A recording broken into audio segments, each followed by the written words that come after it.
Okay. And the first person we have is Hope Medina. So if you're ready, Hope, you can go ahead and share your screen. Hi, I was wondering if you could share my screen. Oh, that's right. That's right. Okay, Yeah. give me 1 second.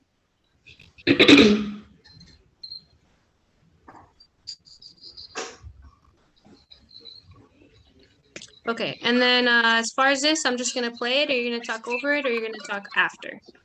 I'm gonna talk over it. Okay.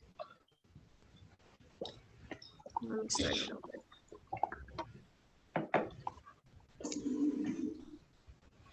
Okay. Oh, Go ahead. sorry. Go ahead. Go ahead.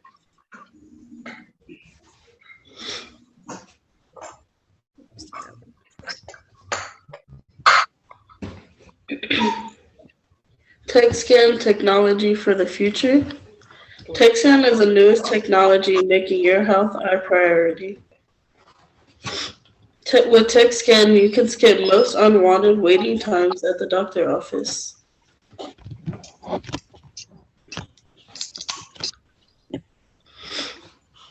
TechScan can now X-ray you out of the comfort of your own home without the radiation and long trip to the doctors. TechScan comes with 2 wrist and ankle bands as well as a headband. It can be paired by phone. Once paired to app, allow each sensor to scan the body. Once done, the 3D X-ray will appear. The 3D X-ray appeared on the app will show which areas are feeling pain and how to treat it. The X-ray will show how serious your symptoms are from 1 to 10 and if you need to seek medical attention. It will also provide a list of home remedies or over-the-counter medicines best fit for the illness. TechScan has over 1,000 doctor inputs as well as over 1 million medical research studies. You can be a part of TechScan too. If you have a home remedy, you can now share it with others. TechScan allows you and others to post and write to each other on the app so everyone stays connected. TechScan should not be used in a medical emergency. Call 911 for life-threatening symptoms. TechScan bringing everyone together to health and happiness. Take your health to the next level. Awesome. Thank you, Hope. Did you have anything else you wanted to add after that or no? Just if anyone had any questions. Okay, yeah, we're gonna open the floor up now to questions or any comments, anything that you want to share with Hope about her project.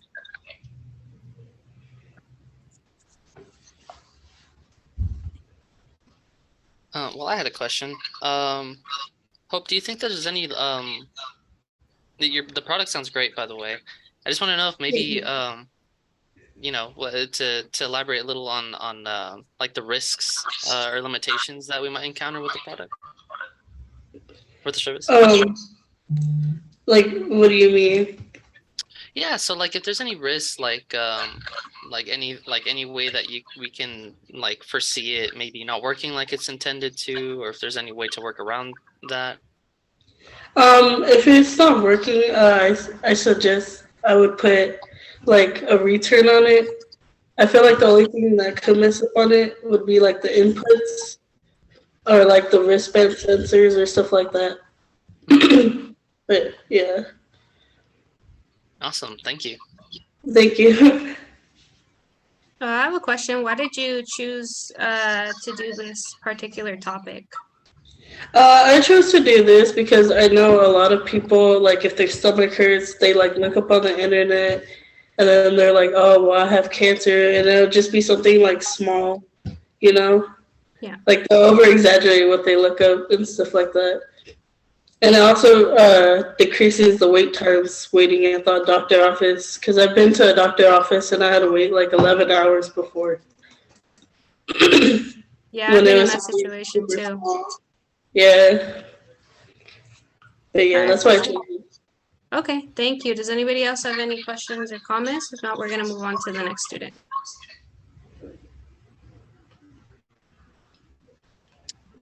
Okay. Thank you, Hope. Thank you, guys. Thank you so much, Hope. All right, next we have Michael.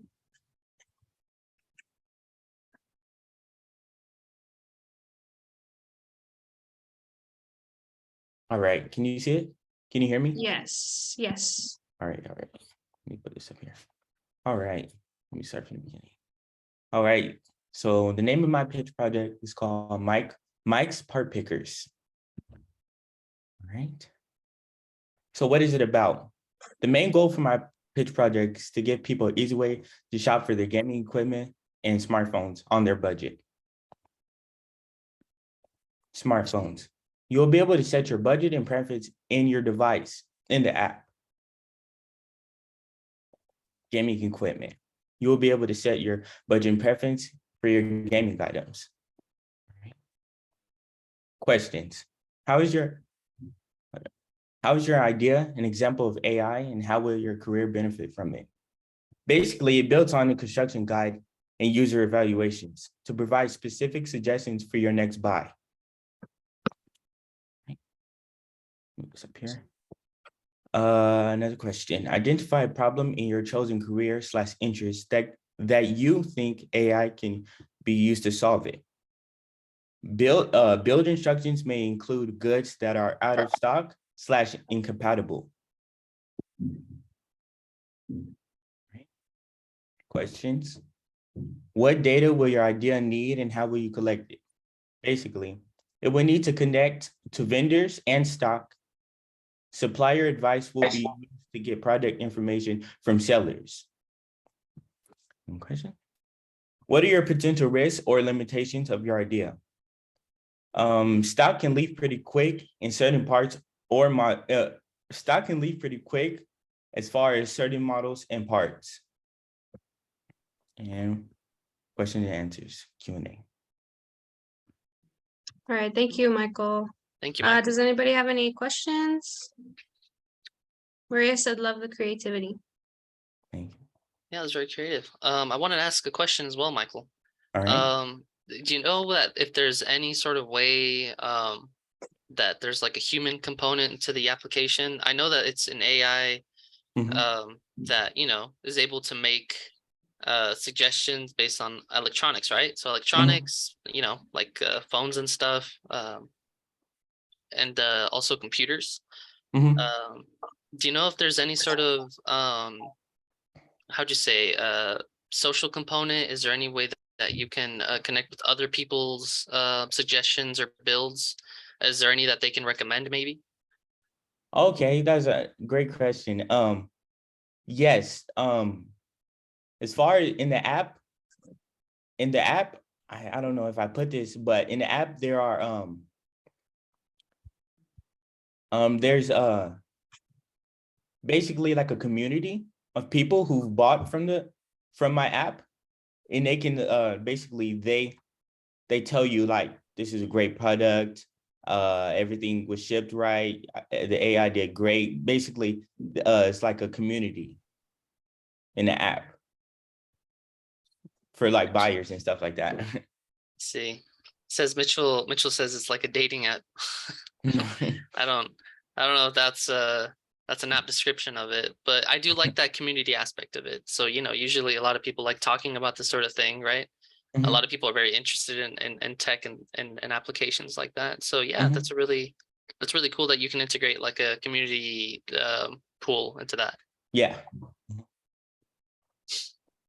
Yeah, just for myself, I've heard that for like building computers and things like that, it's pretty like difficult. I only know a handful of people who can do it, but it's less expensive than if you were to buy a computer.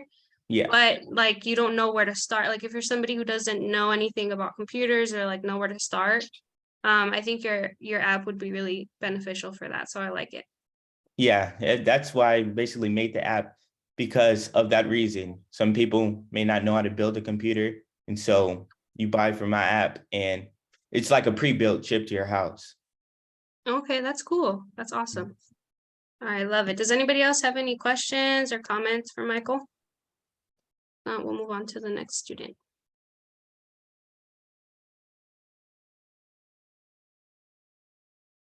All right, the next student we have, thank you so much, Michael, by the way. That was awesome. Next we have Eric.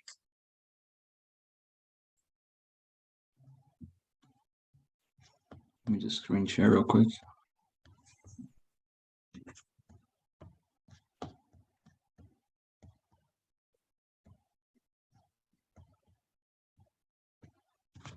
I don't have the best computer, so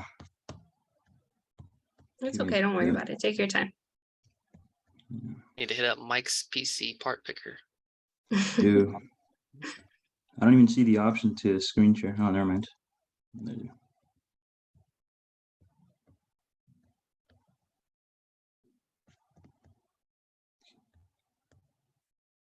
Can you guys see it? Yes, we can see it. Alright. All right, Keith. So mine would be with dealing with the ocean pollution crisis. So could AI assist with the ocean pollution crisis? AI on a mission to clean our oceans. So nowadays, our oceans have an absurd amount of plastic. It's being put in there more than before. It's ruining animals' lives. It's ruining habitats for all these animals, and it's making beaches dirty and things like that. And there's already people and organizations who are helping clean them, but I feel that it's not enough. Here we can see a seal with some plastic wrapped around its neck. Again, just from plastic being in the ocean. And third world countries, some beaches, they don't have the finances to have cleanup crews and stuff like that, so they can't clean it. So what can be done? Again, these animals are picking at plastic and eating it all. It's not healthy. So there's already many organizations that have these ships. On the bottom left, you can see that there's 2 boats connected to a net, and the ship on the bottom right, it turns plastic and stuff like that into energy and recycles it. But there's not enough finances or people willing to do these jobs to really support what we need to do. So a self-piloting ship. So it could be a ship just like the ones you saw before, but fully AI, fully automated. These ships can carry the plastic out and dump it onto the land all on their own. And it can help scientists. It can help. It'll help any industry with the ocean, whether it be fishing, whether it be biologists, scientists, all kinds of stuff. So it'll have a net, and the net is about 5 feet wide. So any fish that'll swim around it can just simply swim down. It'll be going at a slow speed, so the fish can just, again, swim down if they need to escape. Once these fill up, the net will be wrapped up or twisted and can be put on the boat, and another net could be put out on board, actually on the ocean, so that more plastic can be picked up. The systems that it'll have, again, would be a lot of self-sustaining ones. It'll have navigation systems, intelligent camera, ocean mapping, solar power, stuff like that, much like these self-driving cars today. They have the cameras that can see stop signs, street lights, people. It can see all kinds of things to make itself aware of its surroundings. And it will mainly be used while docking. Docking can be somewhat difficult for an AI, so I think it'll be used along with human control to help dock it. And then finally, once it's docked, all the plastic can be removed. And again, here we have a solar-powered boat, so it'd be self-sustaining. It wouldn't be using gas or anything. It could be completely electric motor, just like these Teslas and all these new cars coming out. All the engines that they're using are, electric engines. They could be put into these boats. And again, you can see here that these Teslas, they have recognition for everything. They have recognition for the lines, the stop signs, the cars, the distance, everything. So again, these cameras can be implemented into these boats to help mainly with docking, but also while they're out at sea. So they're not, close to any ships and stuff like that. They can hold their distance. And again, navigation for the ocean is pretty advanced already. So it could be implemented into it. It could know where it always will be, again, with these navigation systems, with the GPS. And there'll be sensors, as you can see on the bottom right. that there's a distance sensor so that it won't cross any reefs where the boat would get stuck or anything like that. It could simply avoid it all. And again, just more navigation. Again, this is all pretty precise already, pretty common in these boats today. And making them effective. So what you could do to make them effective is at least, I don't know if you can see in this picture right here, but there's these two red dots. Those are the Pacific's great garbage patches. They have the most plastic in that area. So we can deploy these boats around there to help to help start that mission and see how much those boats can do, and progress and install whatever needed to help them get better at picking them up.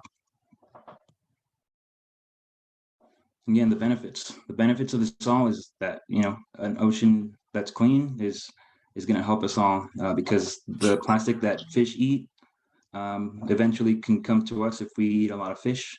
It's killing our animals. You can see a coral here. The left is a healthy coral. The one on the right is a dead coral. These have like a mutual dependency. So the corals depend a lot on the fish as well as the fish on the corals. So if these plastics are harming our animals, then everything altogether can be pretty ruined. And again, I hope for the future.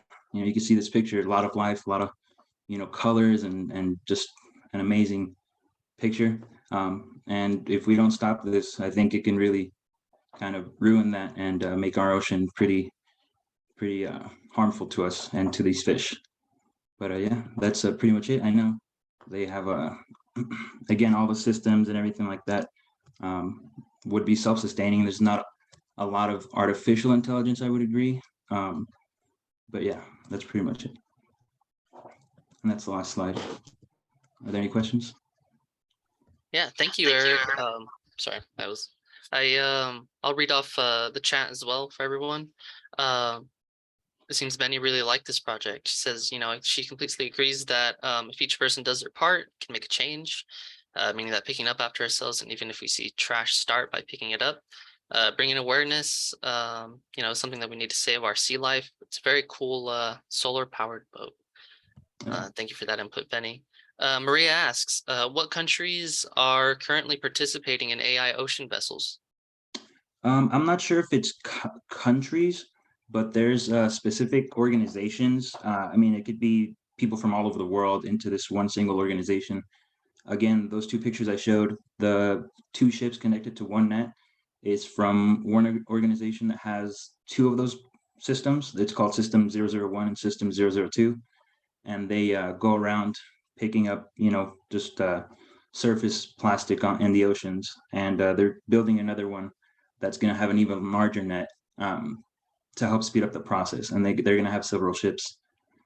So again, no specific country, just organizations that have several people from like different countries. All right. Yeah, and on that note, I think it'd be great, if people had more of a united effort on that sort of thing, right? Yeah. Such a big problem. But thank you for the question, Maria. Thank you for the answer, Eric. And Hope also asks, would this concept also work on cars to treat trash on the streets? I believe it can, but I mean, I feel like it'd be a little bit more difficult since it won't be able to. We'd need a lot more. I feel a lot more, whatever it may be, whatever machine would be picking it up. There'd be quite a bit around and stuff like that. Whereas the ocean, I mean, you can pretty much navigate anywhere as long as you're on water. You can go anywhere and just pick it up, But there's a lot of spots where you need to take the machine and stuff like that and whatnot, and have to, I don't know. I feel like it'd be somewhat more difficult on land, but I don't know. Thank you, Eric. Yeah, no, well said. And Aura Tanner also comments that you had a great presentation. Tesla AI has been trained by Tesla drivers driving tens of thousands of miles and allowing their data to be gathered. She also asks, how do you propose to train the AI system for the boats at sea, which is a completely different terrain from streets and roads? Yeah, so again, you could input just the navigation. You can set a specific course. If it runs into anything in its path, boats or a reef or something like that, it would simply, I think it would just avoid it. Again, we can have, again, GPS is pretty advanced nowadays, so you can maybe chart an alternate course if the current course isn't available. So I think you can just kind of set something if it gets in the way. Yes, that's a Um, great answer. Yeah. and Thank you for the training question, it, Aura. yeah, training it. I mean, you'd have to start again, just along with starting the course, seeing how it does, seeing how it goes. If there's things getting in its way, to set different courses and again, the docking would be somewhat difficult. The docking can be human, controlled by humans, from a controller, because that can be kind of difficult for the AI to do alone.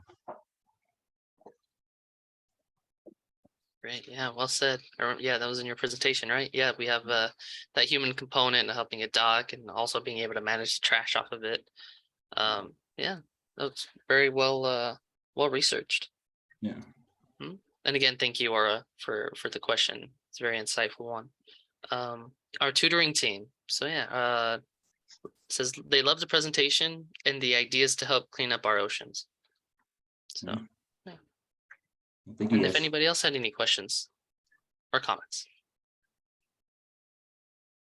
I just wanted to add, thank you for including the pictures because I didn't realize, I feel like it made it a little bit more impactful that you showed the pictures of the dead coral reefs or the sea animals. Makes it a lot more impactful and kind of like self-reflective about like our part in picking up the trash and making sure that everything's clean.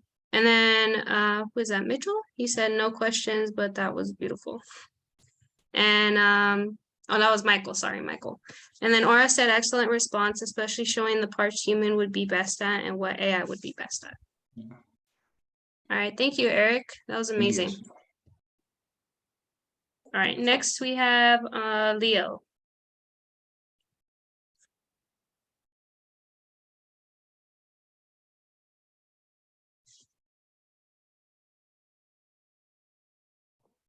Can everybody hear me?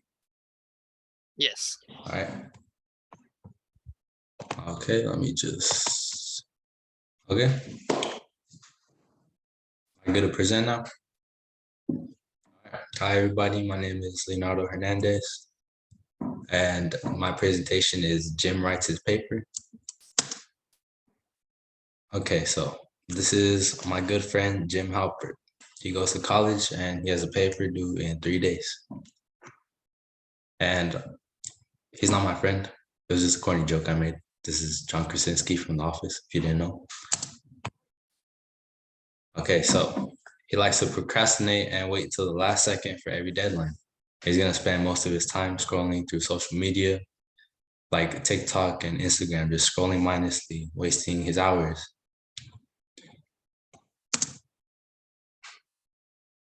This AI is gonna come in when he downloads this app called Locked In, and he has no other choice but to finish the paper.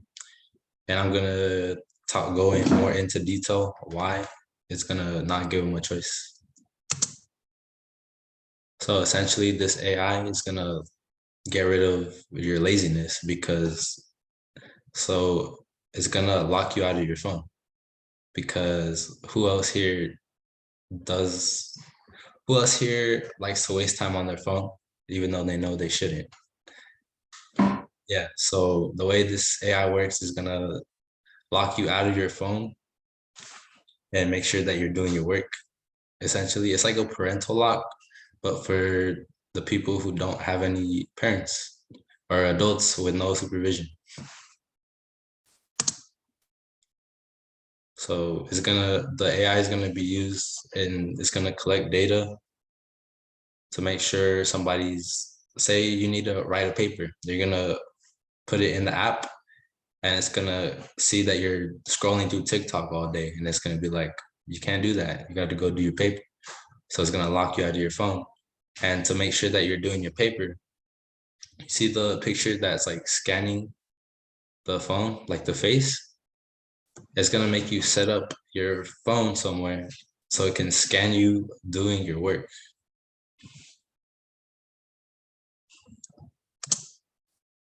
I'm sorry.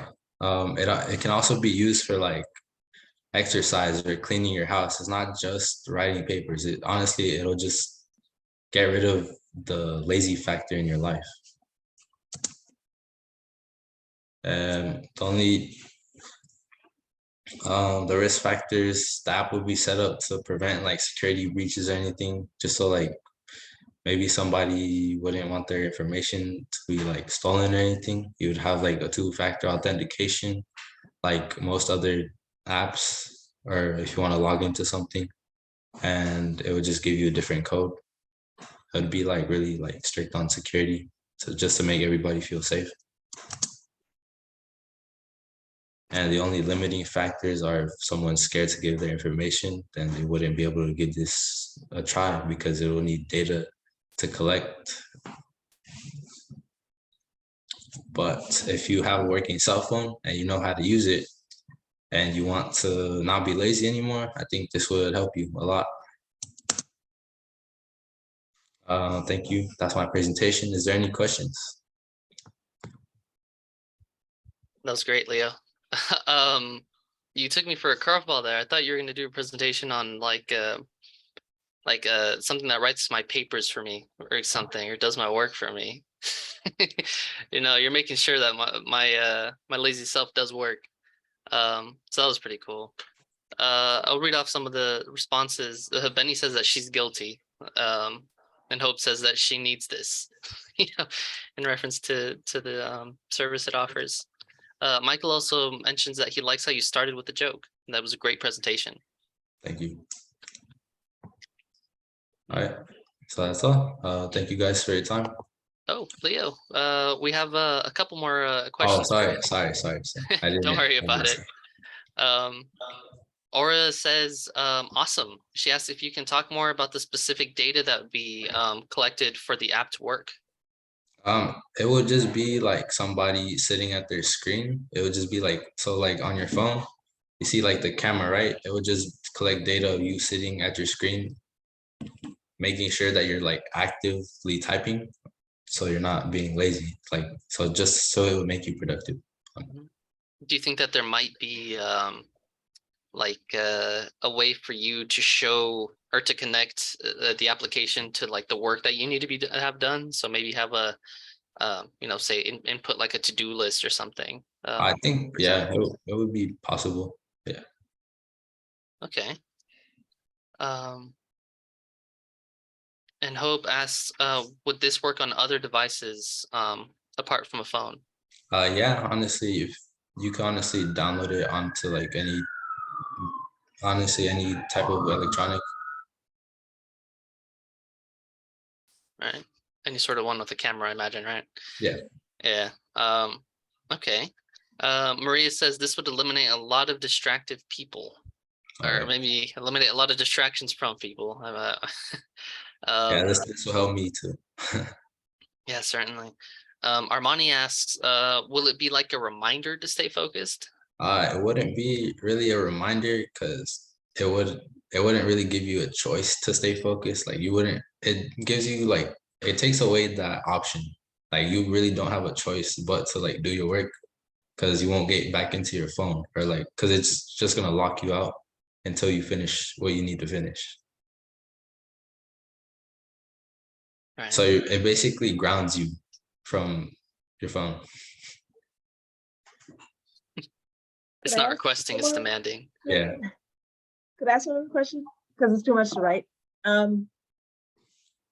How do you think this, like, over time might impact whoever's using it? Like, they might become dependent on the app or the phone. Say, like, they lost the phone. Oh.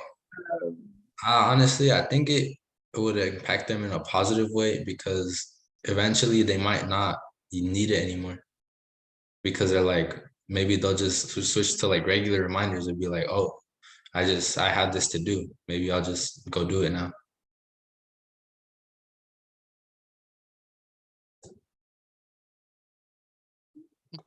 Awesome, Leo.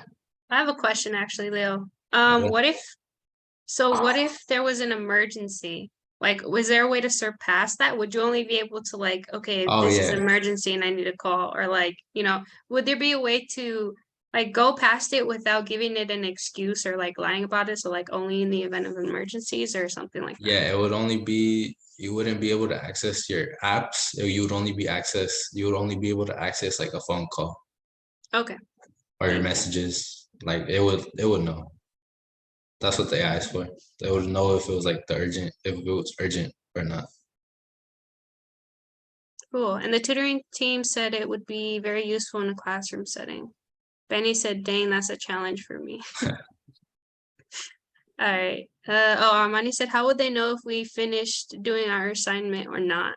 So I think going into like David's question earlier, it would be like you would like scan the screen that you were working on. So you would just show like a finished paper, honestly, basically. But that's how you would like finish. That's how you would get back into your phone. Sorry. Okay, thank you. You had a lot of good questions there, Leo. People were really interested in this one. I think a lot of people are procrastinators, so probably hit a lot of us, especially me. So good job, Leo. Awesome. Thank you. No problem. And next we have Ashley G.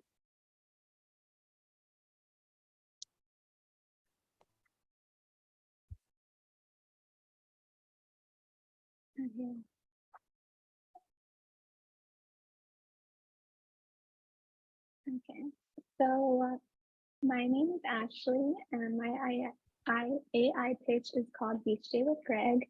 Greg being the AI, of course.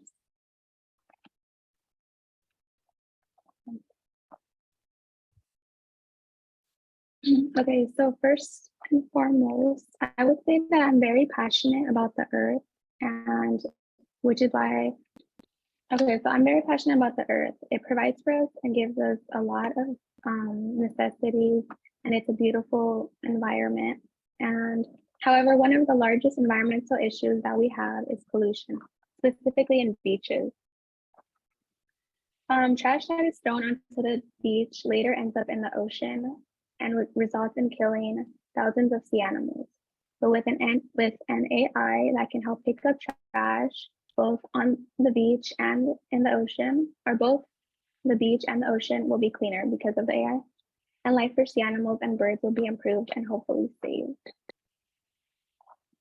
Okay, so my idea is to create an AI that will throw any trash that's on the beach into the correct trash bin before it reaches the ocean. So Greg would start by scanning sections of the beach to help detect where the trash is at and where to go. This trash would include cigarettes, plastic bottles, plastic bags, wrappers, plastic utensils, and so forth.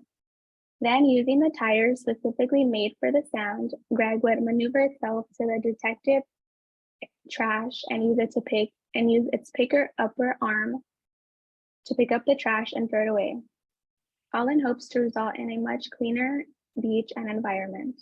This would all take place after the beach when it closes, so it doesn't accidentally mistaken trash, like someone's food, for trash. It would also be waterproof so that when it like rains, and then also because it's at the beach, so I'm sure it's bound to get wet. Okay. So the data that it would require is image classification,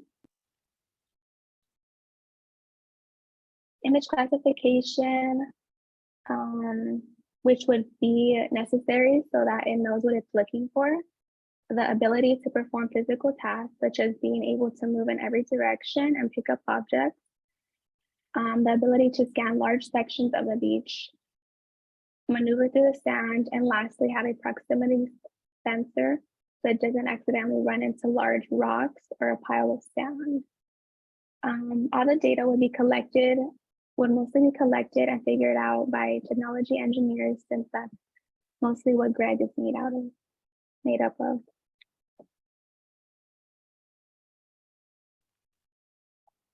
Okay, so although Greg is capable of doing many things on its own, it still requires the assistance of humans. Our job would be to provide the data, pay the expenses, complete a weekly checkup to make sure it's functioning properly, and keep it well maintained, meaning cleaning it. As I mentioned, humans would have to pay for this AI to be built, which would be quite expensive. This is a limitation, since this AI would cost more than what an individual might normally have. Next, there is always a chance of malfunction or error. For example, it might mistake in a glass bottle for a plastic bottle. And even though that's like a minor mistake, it's still something that could create a bigger problem in the long run. Lastly, the possibility of overheating. Even though it would be stored somewhere where there's shelter, it still is doing a lot of tasks. Thank you. Are there any questions? Thank you, Ashley. I'll put in the chat modern day Wally. I don't know anything about that. Yeah. I didn't either. Thank you. You and Eric should team up Yeah, we're so with your similar. ideas. Yeah, I really like how yours is also kind of like a preventative type of AI, because a lot of the trash that's getting put into the ocean is also coming from the beach. So I really like that. Eric said, don't know if you mentioned it. What if there are animals on the beach after hours while it is doing its duty, like crabs and other small animals? It would have a proximity sensor, so it would be able to detect, like as it's walking, if there's an object in the way. So it would just go around it. Okay, thank you. And I had a question for Ashley. I love this. I love this idea.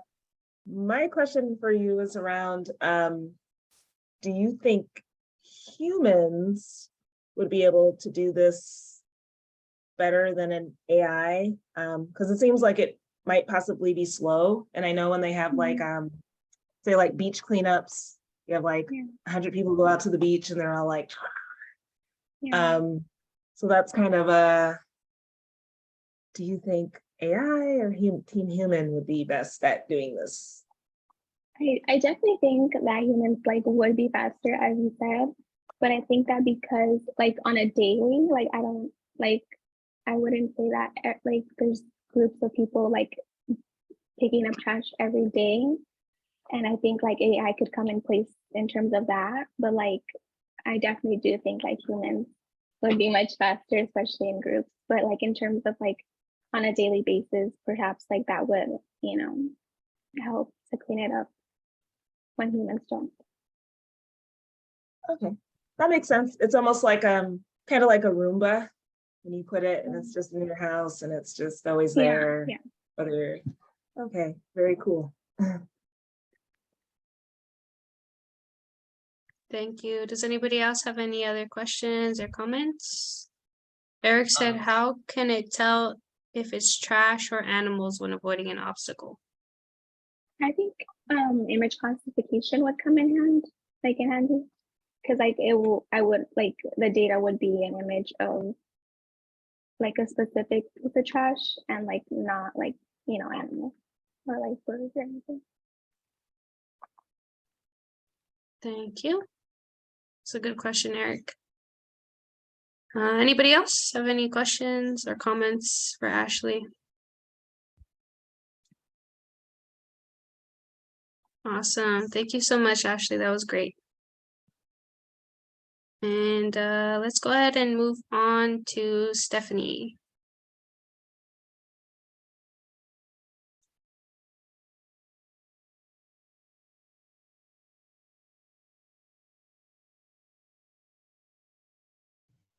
Okay, so my presentation is about AI in therapy.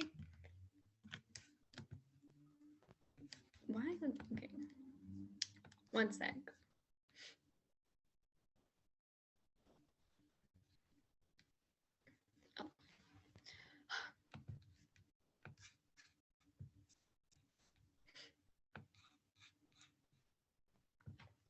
Okay, so first, what is therapy? The definition that was given to me is that therapy is a treatment that will help a person heal from whatever it is that's causing them harm. And there are two types of therapy that I will be discussing. The first one is mental therapy. So, mental therapy is a way that of help that uses various methods of coping mechanisms to try and help the person's mental illness and better them from bad habits. Some types of examples of this would be a therapist helping a patient to reduce their stress and anxiety by becoming an outlet in which they can talk about their problems and strengthen their coping mechanisms and help their self esteem. The next one would be physical therapy. So, physical therapy can help a person who has been hurt or suffers from mobility issues to help them become more agile and reduce their pain. Physical therapy can also be like a huge factor in their life to prevent them from further damage or permanent disability. Some examples of this would be to help their patients with their conditions and diagnose them. They can also provide solutions to physical problems and creating methods that will help the patient.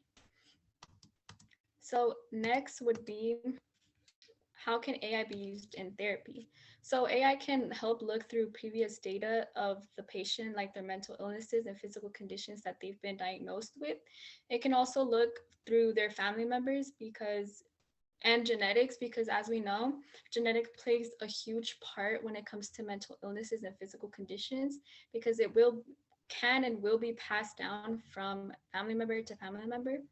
It can also search through a lot of hundreds of medicines in a short amount of time and come up with a diagnosis which can narrow down the options between all the millions of medicines. It can also create methods that can help the patient, whether it's physical or mental. And by that, I mean giving them like exercises or better coping mechanisms to help them. So, what problems can occur in this field without artificial intelligence? The biggest one I could think of was availability. Imagine it's like 3 in the morning and you're going through something and you can't talk to your therapist because it's no longer in their work hours, and you just have to wait until next week till they're available again. Another thing is accuracy. A lot in physical therapy, it's just a lot of trial and error. They'll tell you, here, let's try this type of exercise. And if it doesn't work, well, we'll just try something else later. Another thing is options. A lot of when you go to a therapist, they'll just give you their option, and then it might not be what you're looking for. And the only other way to get more opinions and options is by going from one therapist to the other. And a lot of people just don't have that time, where they just feel like it's not something they want to do. Another big one that I thought was how comfortable people are. A lot of people are too ashamed to admit what they're going through, and they just rather sit and suffer in silence. So, how will humans be involved in my idea with artificial intelligence? In the app that I made, I feel that therapists can be integrated and speak to people once they're ready to hear the professional news. Another thing is that therapists can use this app to review the summaries and diagnosis that the artificial intelligence app has already diagnosed. It can also be a place where therapists can second check what they're doing or widen their options. And it could also be like a really good way to check in on their patients when they have the chance. The next would be what has already been done. So people have created lifelines like suicide prevention hotlines, online chats, online therapy treatments, and videos online to help physical problems. When with all of these things, the question that rises is this truly helpful for people? So a lot of resources that have been provided to us, for example, the chats, a lot of time people don't want to look for these things because they just feel like it's a waste of time, or sometimes when they do find these chats, it's not coming from a licensed professional, so they're just hearing things from people that don't know what they're talking about. Another thing is the lifelines. Sometimes they're not really helpful. For example, I've had experiences where friends have called the suicide prevention hotline and they've been left on hold, or sometimes because the person on the other side of the line is a human, their emotions and their own problems can get in the way of trying to actually help the person, so it doesn't help at all. Next would be, what is my idea? My idea is an app that's directed to younger audience. This would be an algorithm that gets to know the person better and talk to them as if they're talking to like a family member or a friend. It can also be a huge help to people who are too shy and self-conscious to actually go out of their way and ask for help. it's also a way to make it more subtle for those that are struggling to come to terms with their diagnosis, or because this is an app directed to a younger audience, sometimes younger people don't understand what their diagnosis truly is, and this app would help them understand what it is that's going on with them. And the next is data collected. So the data that would be collected in my app would be in-app data. This would help the program to learn and adapt to the person and the way it talks, and make it seem like it's more genuine and likable to the user. And some examples of this would be the tone that the person uses, the words and phrases, to make it seem like they're talking to someone and make it feel more comfortable. Are there any risks to this? The biggest risk about this idea would be that, sometimes these methods don't help everyone.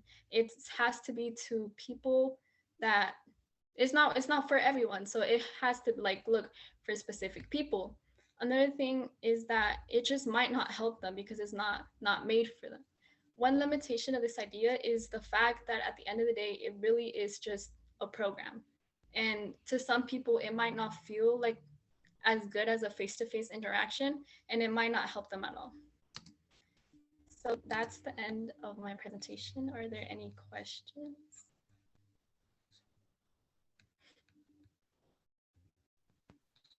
That was really good. Really good presentation. Maria asks in the chat, she says, mentions, loves this concept with so many people looking for therapy and treatment and not enough out there. And it would avoid misdiagnosis and or treatment. Nice.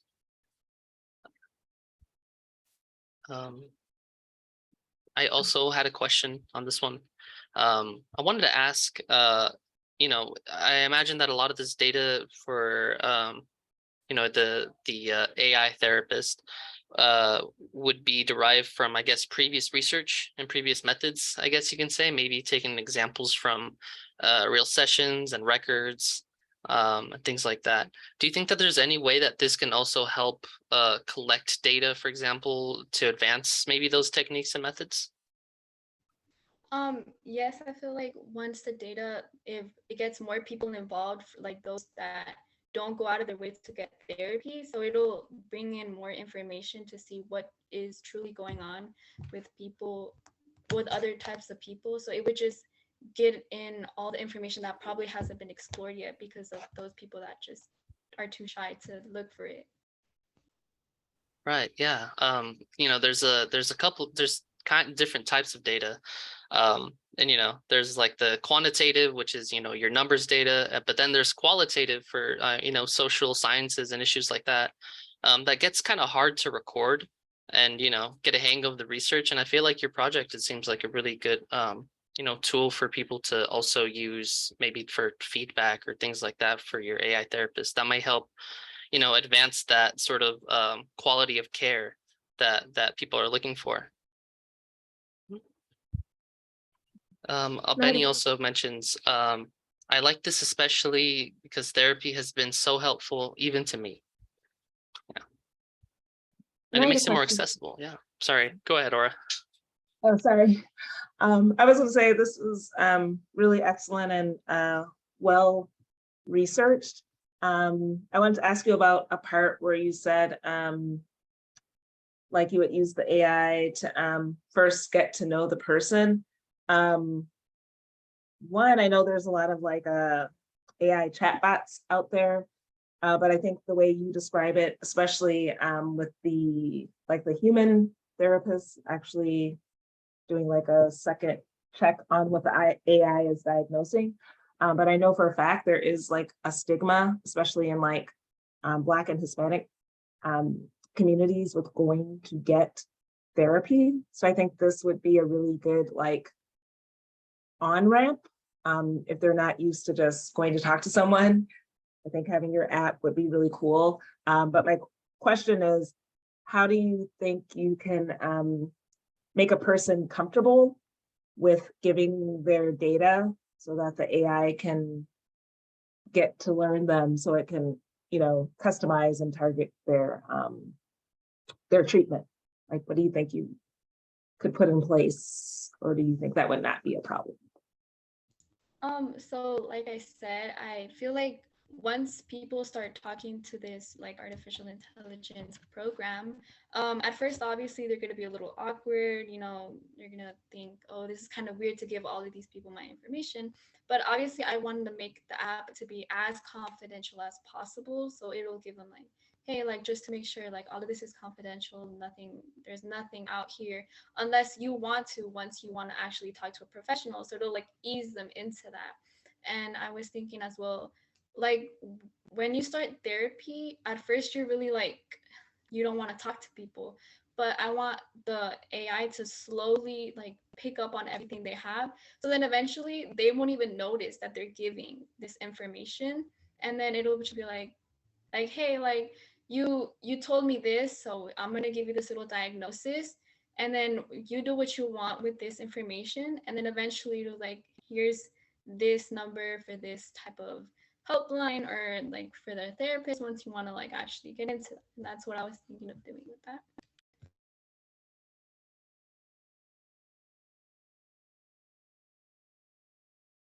Oh, you're muted, Aura. I don't know if you were making comments.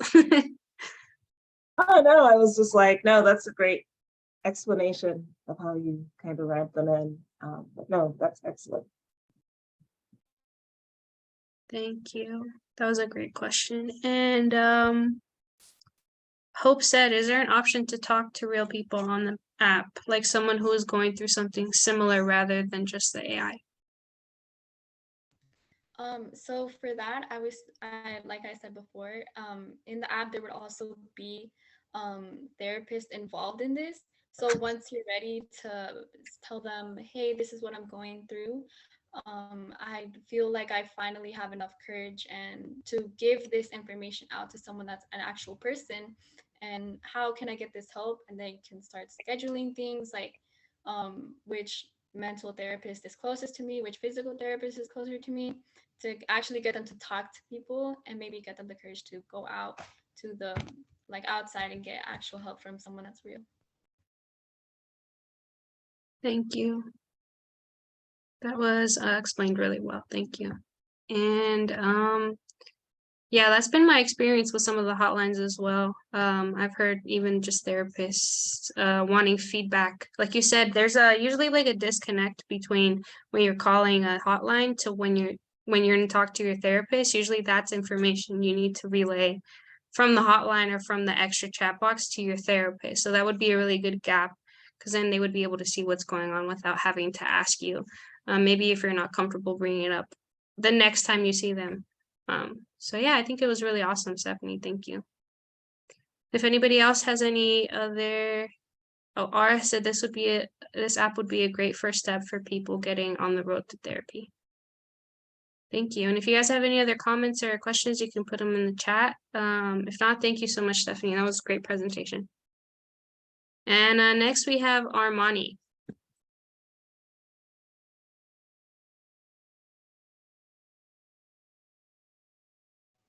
Okay, I'm sharing my screen.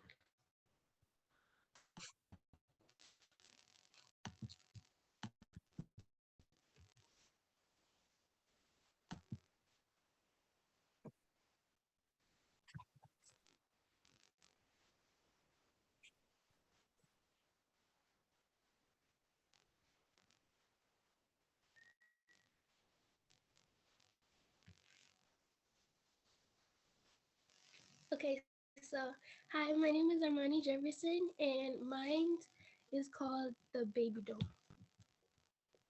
Okay, so for my mission statement is to make parents worry less about their newborn child being abducted in hospitals.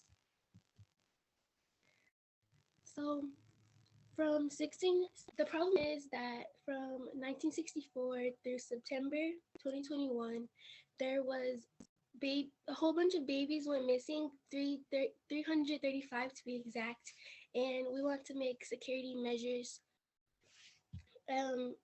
We want to make security measures in a place to prevent newborn babies from being abducted in hospitals, to make it a safer place. So about the Baby Dome, It is a bassinet equipped to protect the baby, and it can only be accessed by parents and verified hospital employees.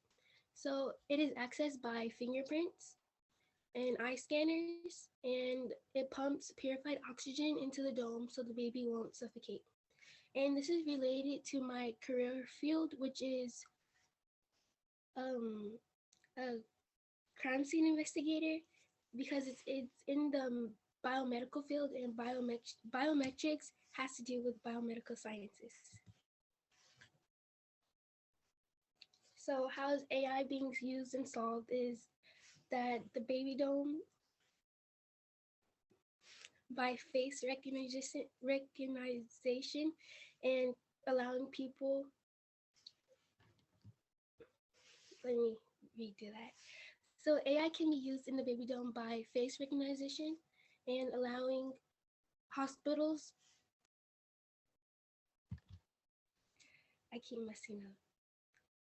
Okay, so let me redo it one more time. So AI can be used in the baby dome by face recognition being allowed, so that when you're in the hospital, the babies don't get stolen by someone who plays as a nurse, like pretends to be a nurse, because there has been stories saying that people have just walked in the hospital without anything and posed as a nurse when they really weren't.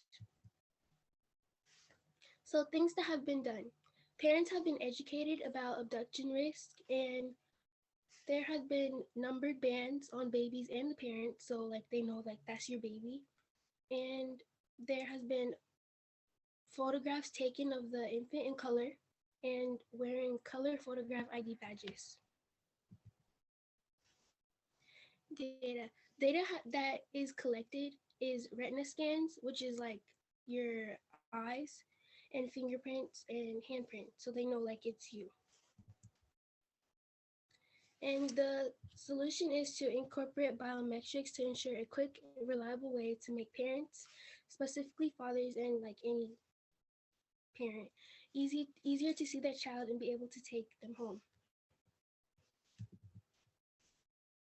Thank you. Is there any questions?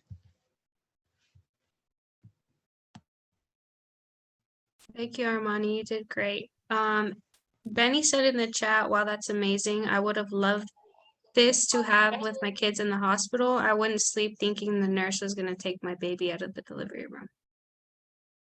I actually wasn't aware of baby abductions until you brought it up to my attention with this project. So thank you for making me aware of that. But I thought it was, I thought your presentation was really awesome. I don't really have any questions. It's not really a question, it's a comment. I was gonna say this should actually be a thing. Like, I'm not aware that it's being done at any hospitals, but this, like you mentioned, the color bands, but it seems like using biometric data would just be so much, like, makes sense, because on behalf of the baby and the parents, and then matching those together. Because I know I've read about cases where people swap out babies, you know, like put your baby over here and put your baby over there. But if they have the baby's biometric data, and you know, if they scan them before they go home, it'd be like, hey, this is not your baby. So I think this was really a brilliant idea.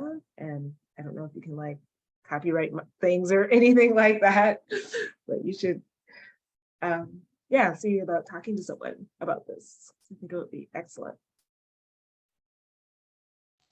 Thank you. Thank you, Aura. Does anybody else have any other comments or questions for Armani? I wanted to comment on the whole baby swapping thing, because I remember there was an article that I read of a lady who was dying. She was an old lady, and she said that back in her day, she swapped out so many babies. And can you imagine like going home with the wrong baby, never knowing? Like, that's insane. She said she swapped out babies purposely? Yeah, like she swapped out so many babies back in her day. And like, can you imagine? Like she said that on her deathbed. Wow. So yeah, maybe this should be something that's implemented into actual hospitals. I don't know why they haven't done it yet, like Aura was saying, so maybe copyrighted and keep your idea for when you decide to get into the medical field. Thank you, Armani. It was great. All right, and next we have Mitchell.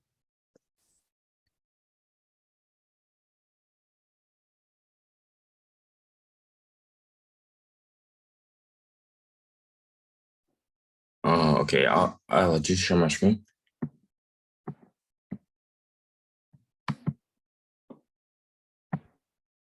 Wait, can you guys hear me? I Yes, we can hear Mitchell. you. Yeah, you would share your screen. Okay.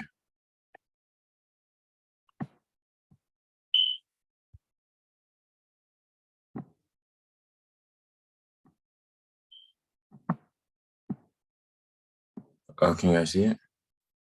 Mhm. Okay. I'm Mitchell Hampton, and this is the sports app. What is it about? The main purpose of my app is to teach people how to play sports such as basketball, football, soccer, baseball, and lots more. They will also learn the history behind that sport. They will be taught by watching a video or a live online class, just like Zoom or Google Meets. Questions. How is your idea an example of AI? AI will be used to optimize your entire website and lead generation landing pages. Questions. What data will your idea need, and how will you collect it?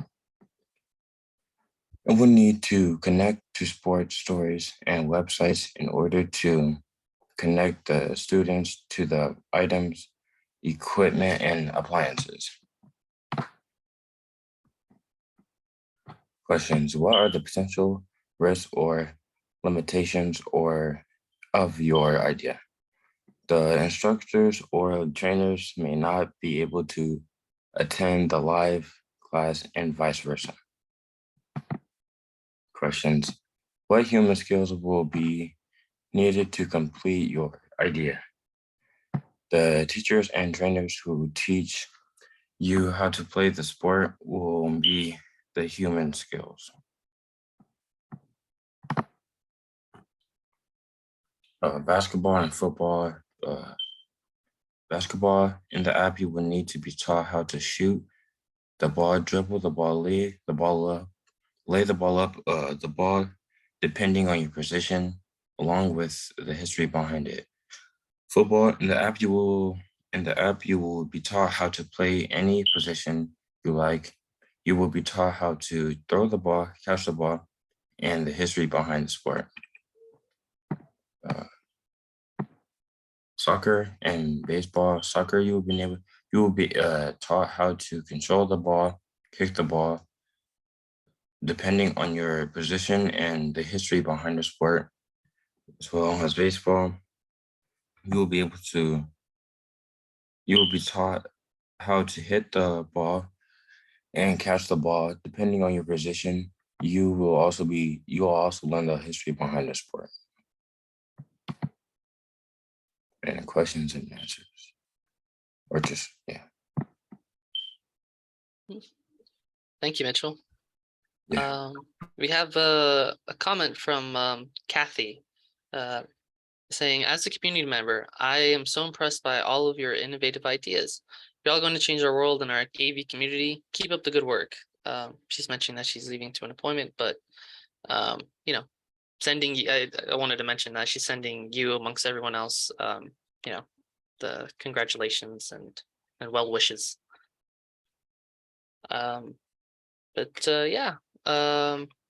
Mitchell, I did have a question myself as well. I kind of wanted to ask, is if this app is kind of more for use for yourself, like are you like self-training, or is this like kind of like a coach tool?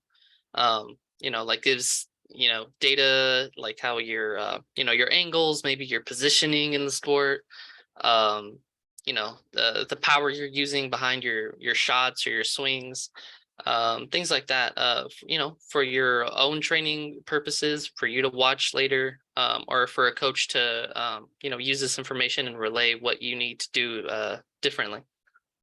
So this is like an app, you like download it and like it's for yourself, like if you want to learn this like any sport really. And yeah, it's just for like if you want to like learn any sport, like yeah, I don't know how to explain it like that good, but it's just like an app where you just like download it and then it teaches you the sport and like the history behind it. Okay. So yeah, so general usage, basically. Yeah. Anybody can use it. You can use it according to however you wish, you know, if you're a coach or a player. Yeah. Gotcha. No, yeah, you got that through. Thank you for that. Aura's also asking, Aura, I don't know if you wanted to raise your own question. Yeah, I just wanted to know what data the app will collect from the users. So I guess so that it can, I guess, customize or personalize their experience. But what types of things do you think the app would need? Um,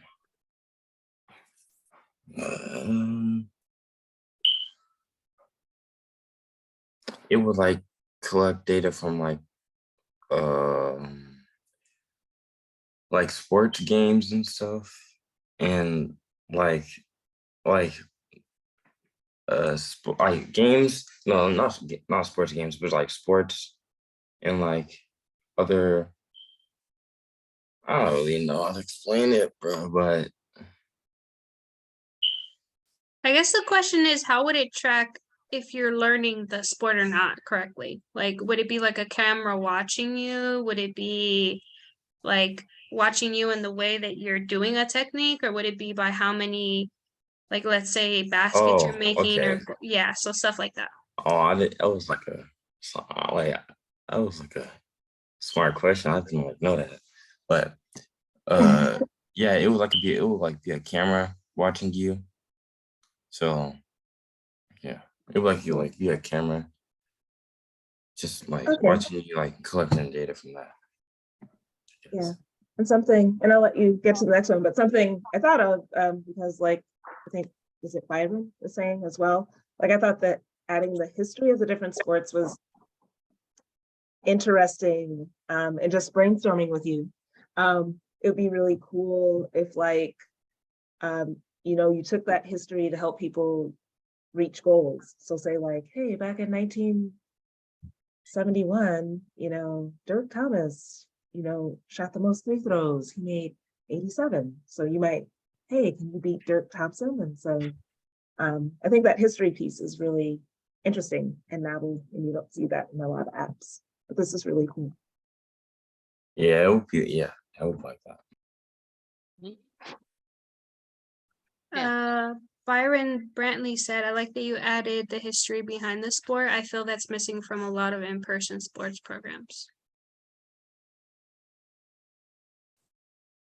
All right, anybody else have any other questions or comments for Mitchell?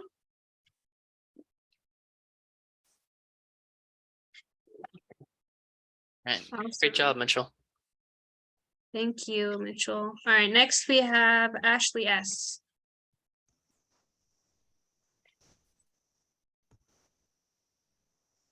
All right, can you see my camera? Wait, my screen. Yes. The screen, yes. Yeah. All right. Oh, my name is Ashley Soto, and my presentation is about targeted ads. This system could help with one of the biggest problems a business owner can go through, which is the business not getting enough attention. Targeted ads can be used by showing particular advertisements to specific groups of people to reach customers who would be interested in the sponsor or information that the business would offer.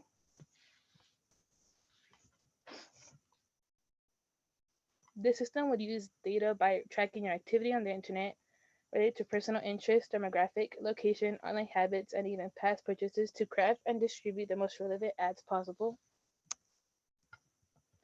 Pros is that it doesn't waste time getting to the right people who are interested in what you do. Less people would skip through the ads, and the cons would be some people could think it's invasive. In conclusion, I think targeted ads are a great example how AI can help in careers like business and how I can apply this in my future career. and they'll be up.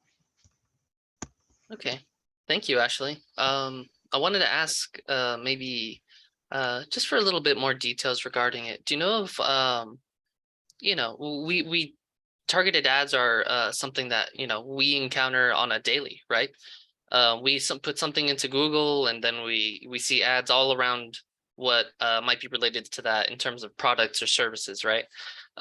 Is there any way that you think that there's any sort of expansion we can make to that current model that we have? I was thinking of like, cause targeted ads usually when you search them up, like they don't pop up unless you search them up. And I was thinking about how you just scroll through Instagram and some ads pop up that like are not really relevant to what you like and all that.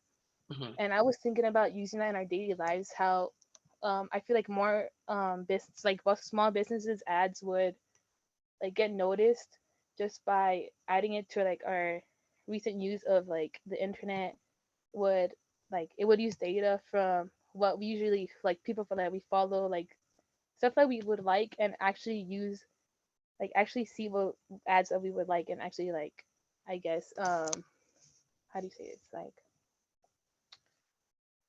like go through the information, and I feel like the business would be more noticeable like that, because some of them would just waste money on ads, and a lot of businesses that I like research go bankrupt because they haven't been noticed that much, and I feel like this would just help a lot of small businesses.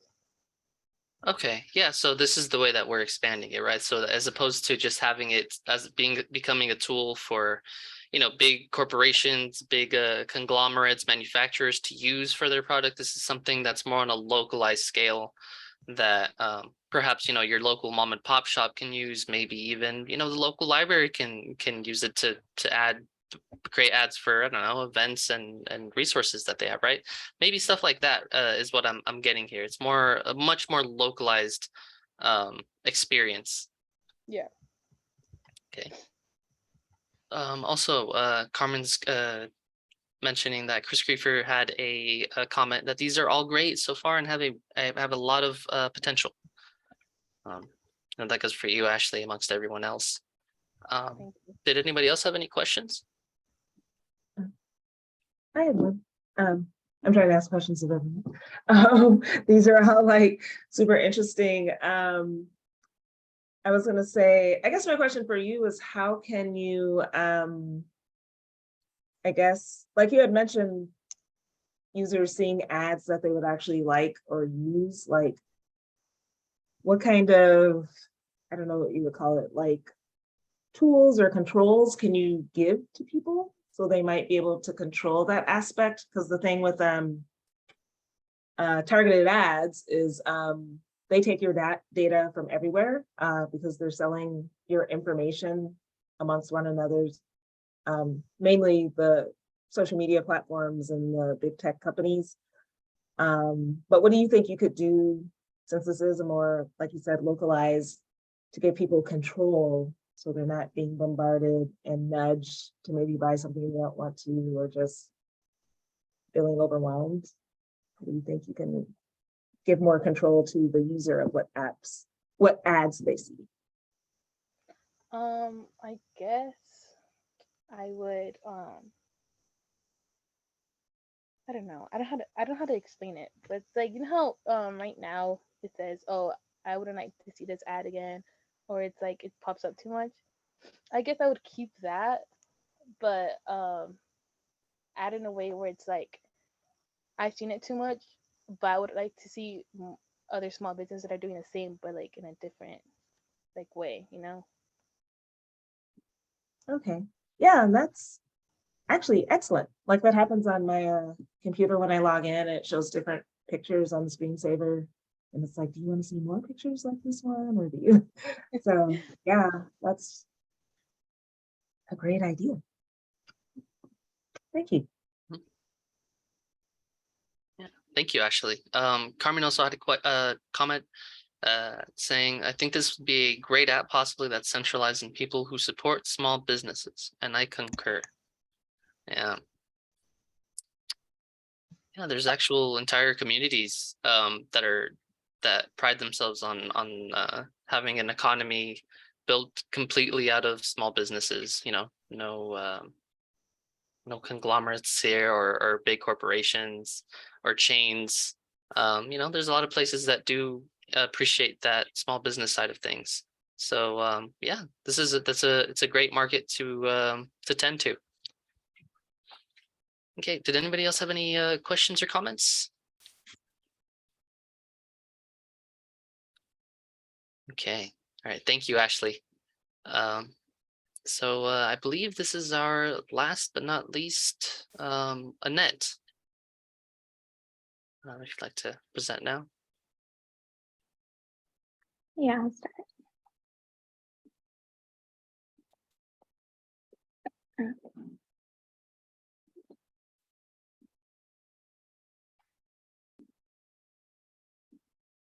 Okay, so Pixel in the world of dog walking.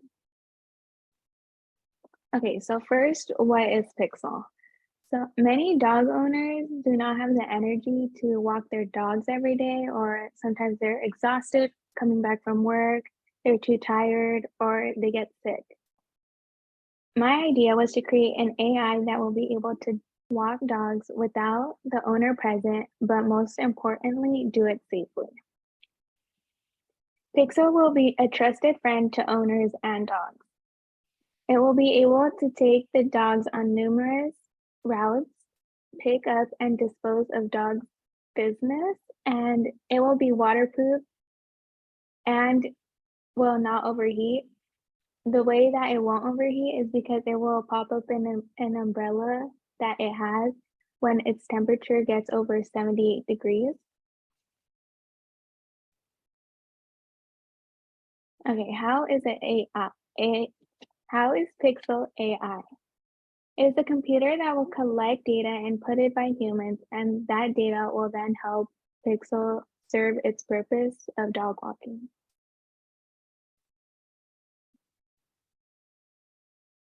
Okay, let's take a more deeper dive into what Pixel is and what it will have. So if Pixel sees someone suspicious around that looks like they're trying to steal the dog or the AI, it will then have a protective mode and like it will let the owner know this is like the suspicious behavior and who's around. It will also have a camera and tracker so the owner feels more comfortable knowing that their dog is safe, and it will have the tracker to know where Pixel will be at all times. Pixel will also be able to treat the wounds and injuries, since some dogs during walking may stumble upon like a stick or something and it can hurt them. Many big dogs are like pool owners. I know at least like I have 2 huskies. So, and like when I take them on walks, they always pull me. So I always have to like bring my sisters to help me. But you won't have to worry because Pixel will be strong enough to hold the dogs. And then Pixel will be educated on the basic information about all dog breeds, but when the owner puts in the information for their dog, the AI will be tailored and be more specific to the owner's dog.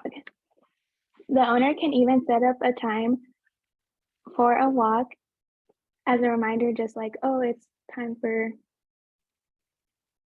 Buddy's walk, you know? Okay, and the data needed. So Pixel will need the different routes the owner goes on with their dog. If the dog has any allergies, triggers, is reactive with other dogs, etc. As well as the time of day the owner wants Pixel to take their dog on a walk, and then how will it be collected. The owner will be asked various questions before, like when they set up Pixel. And then they will put in the information and if they want the specific walk time as well. Okay, these are possible risks or limitations.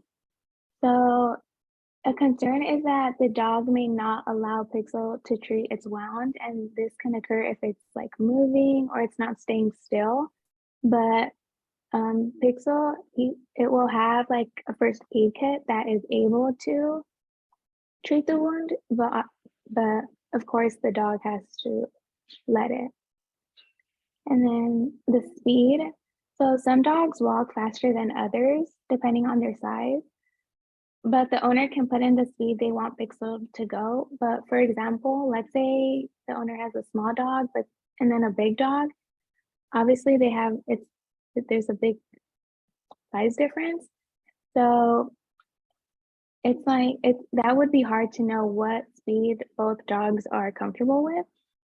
And then charging, Pixel is able charging. We may require a charging station at home, and this might increase the utility bills, like the light bill, on the owner, like for the owner, but it's not like exceedingly high, but it would like bring up the cost of the bill. And then also the cost of Pixel, it would be expensive, so that's also a limitation. Okay, and then the human skills that will be needed.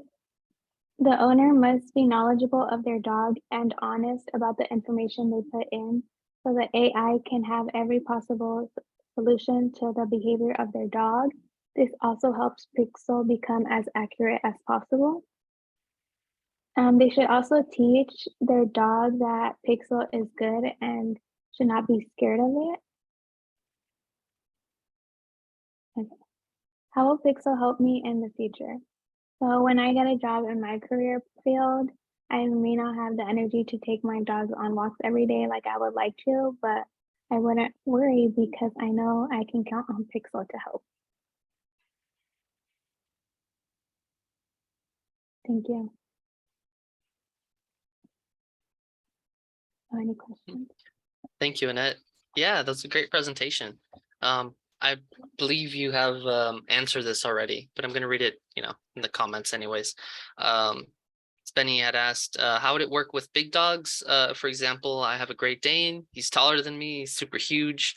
What happens if the dog jumps on top of it? Also, does it have the strength to detain the dogs from running away? She also mentions that she loves this idea.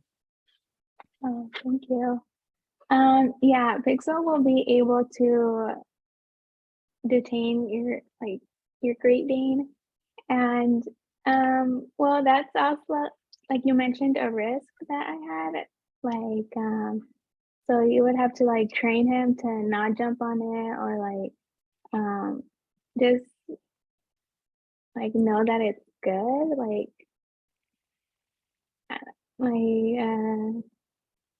that it like shouldn't do that. But I know that could be hard because I know dogs always like when they get something, they always like to sniff it or like lick it, or like they're just curious. So yeah, I haven't really found an answer to that one, but yeah, that's a good question. Sorry. It's okay. That's in development. It's a developing idea. Yeah. So yeah, thank you for the question, Benny. Hope was also asking, is this something you rent from a company or something you can just buy online? Oh, you can, I mean, I guess you could do both. Like you can buy it. That's why there would be a charging station at your home. So you can always charge Pixel to make sure it's always working and doesn't get out of battery. But then also you can also rent it. I mean, if it'll help you, if you're sick and you want to rent one, then to take your dog on a walk, that also works. You can get best of both worlds. Yeah, thank you for the question, Hope, and great response. Eric is asking, what would it do if there's a possible aggressive stray dog approaching the dog being walked? That's a good question. Okay, so if there is, that's why like when the owner puts in the like, you know, like the triggers or if it's reactive with dogs, um, Pixel would scan the area, and like if Pixel sees another dog approaching or like something that can trigger or get the dog mad or anything like that, then he would take them the opposite direction before the dog can see. And if like let's say the stray dog does see the like Pixel and the dog, like then Pixel would go into protective mode, like for the dog as well, to make sure that it's safe and you know nothing happens to the dog.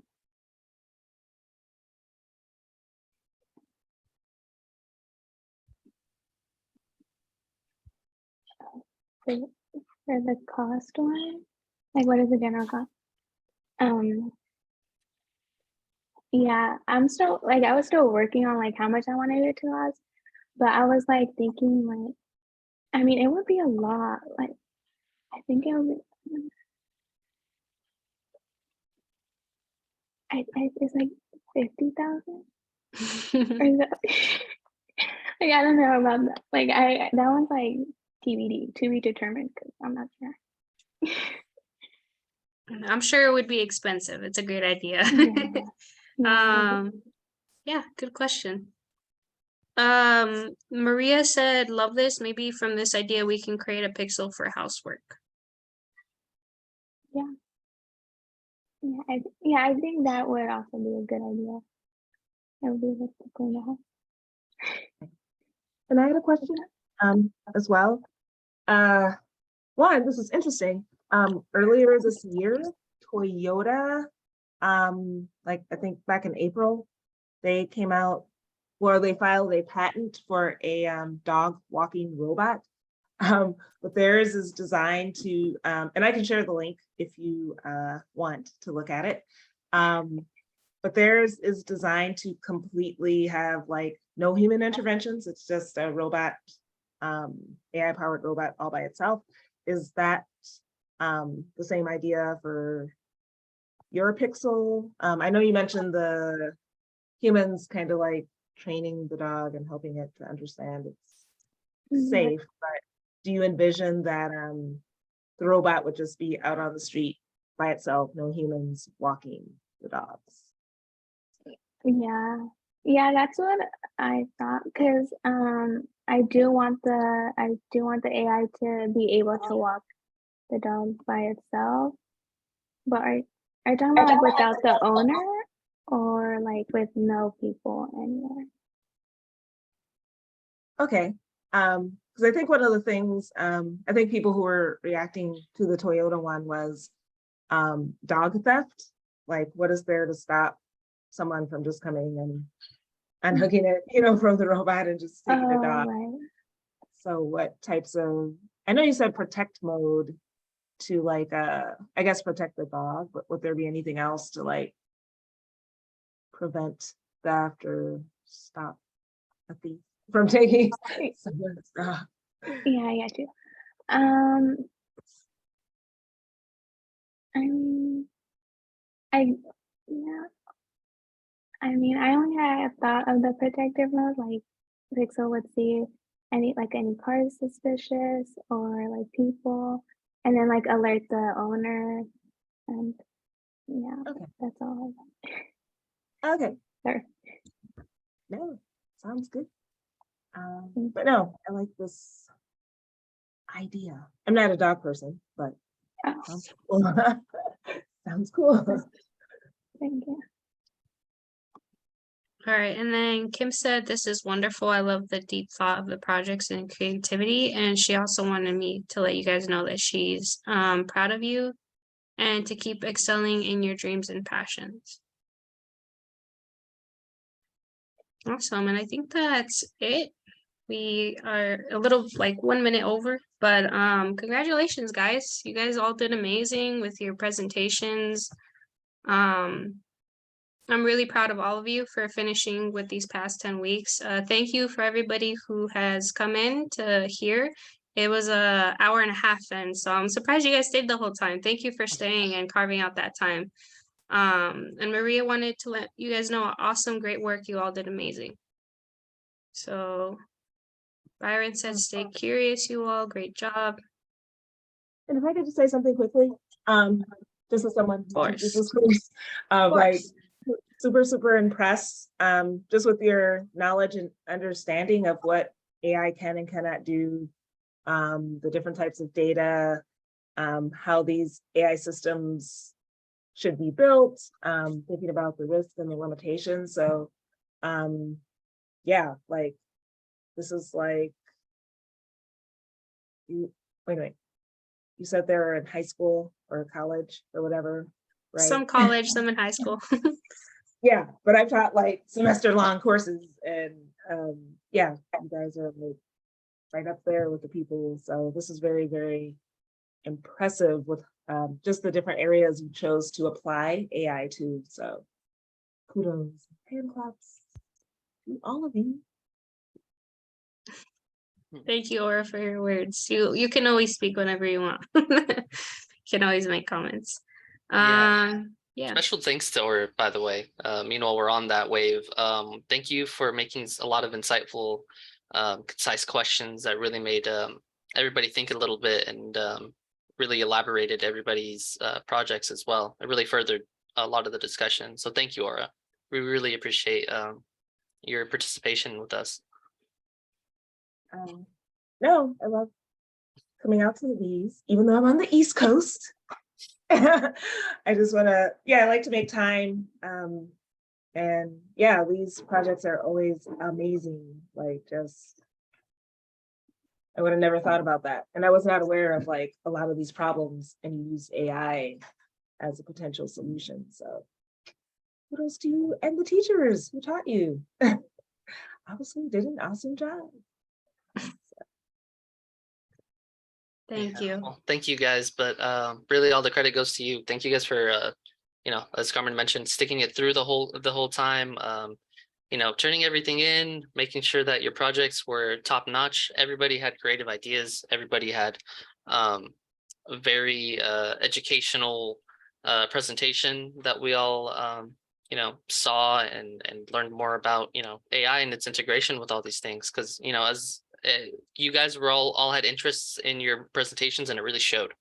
So I really appreciate that you guys actually put in a lot of effort into this. That's the sort of effort that takes you guys far, which I'm sure it'll be reflective in your coming years. So yeah, thank you to you guys. Really, main focus here is my thanks to you all.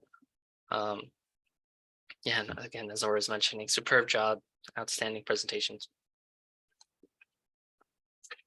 All right, and what I'm gonna do now is just thanks again everyone who attended, all of our guests for listening and commenting.